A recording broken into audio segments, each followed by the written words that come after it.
एरवी चोरी झाली तर त्याबाबत पोलीस लगेच गुन्हा दाखल करून घेतात, परंतु राज्याचे उपमुख्यमंत्री अजितदादा पवार यांचा अपघाती मृत्यू संशयास्पद असल्याने तो दाखल करावा ही मागणी करूनही पोलिसांनी ती मान्य केलेली नाही। त्यामुळे अजितदादांच्या मृत्यूचे गूढ वाढले आहे। उपमुख्यमंत्र्यांच्या संशयास्पद मृत्यूबाबत गुन्हा दाखल करण्यास पोलीस नकार देत असतील तर ते सर्वसामान्यांच्या बाबतीत काय करत असतील अशी विचारणा आता होऊ लागली आहे। तसेच त्याबाबत गुन्हा तथा FIR पोलीस का घेत नाहीत याचा घेतलेला हा वेध। नमस्कार, मी उत्तम कुटे आणि तुम्ही पाहतात आपला आवाज। राज्याचे उपमुख्यमंत्री अजित पवार यांचा गेल्या महिन्याच्या 28 तारखेला विमान अपघातात बारामती येथे मृत्यू झाला।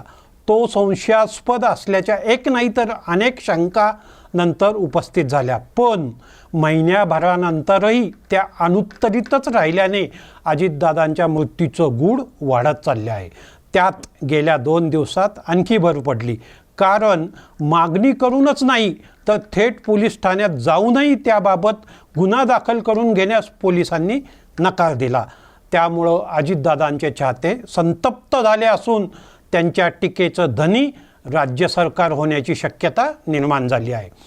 अजितदादांसारख्या मास लीडरचं अचानक जिल्हा परिषद निवडणुकीचा प्रचार सुरू असताना निधन झाल्यानं धचा मा जरी बोलण्यात झाला असता तर महाराष्ट्र पेटण्याची शक्यता होती।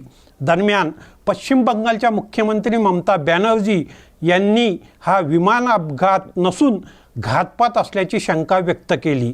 तिचे संभाव्य दुष्परिणाम धोनी शरद पवार यांनी लक्षात घेऊन ही घटना अपघात असल्याचे त्यावेळी सांगितले, परंतु अजितदादांचे धार्मिक विधी पार पडताच त्यांचे पुतणे आणि शरद पवार राष्ट्रवादीचे आमदार रोहित पवार यांनी आता आपल्या चुलत्यांचा मृत्यू संशयास्पद असल्याचे पुराव्यासह मांडले। तो अपघात नाही तर घात असल्याची शंका व्यक्त केली। त्याबाबत राज्याच्या व देशाच्या राजधानीतही त्यांनी आवाज उठवला, पण त्याची दखलच घेतली गेली नाही। त्यामुळं राज्य विधिमंडळाच्या अर्थसंकल्पीय अधिवेशन सुरू असताना ते मुंबईतील मरीन लाईन्स पोलीस ठाण्यात काल गेले। गुन्हा दाखल करण्याची मागणी केली, पण ती धुडकवण्यात आली। त्यामुळं आज त्यांनी हा विमान अपघात झालेल्या पुणे ग्रामीणमधील बारामती पोलीस ठाण्यात धाव घेतली, पण तेथेही त्यांना तोच प्रत्यय आला। त्यामुळं ते संतप्त झाले।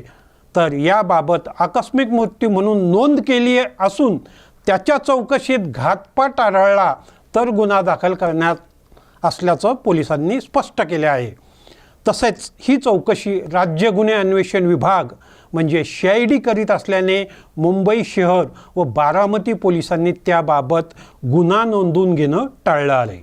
पोलीस तथा गृह खातं हे मुख्यमंत्री आणि भाजपाचे देवेंद्र फडणवीस यांच्याकडे असल्याने पोलीस गुन्हा दाखल करून घेत नसल्याचे अजितदादा प्रेमींचं म्हणणं आहे।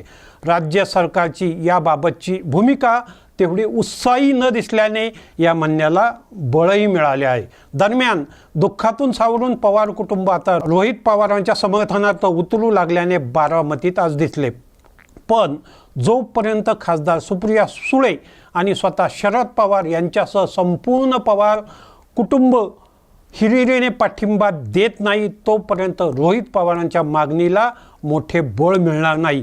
तेवढ्या लवकर अजितदादांच्या मृत्यूचे गूढ उलगडणार नाही।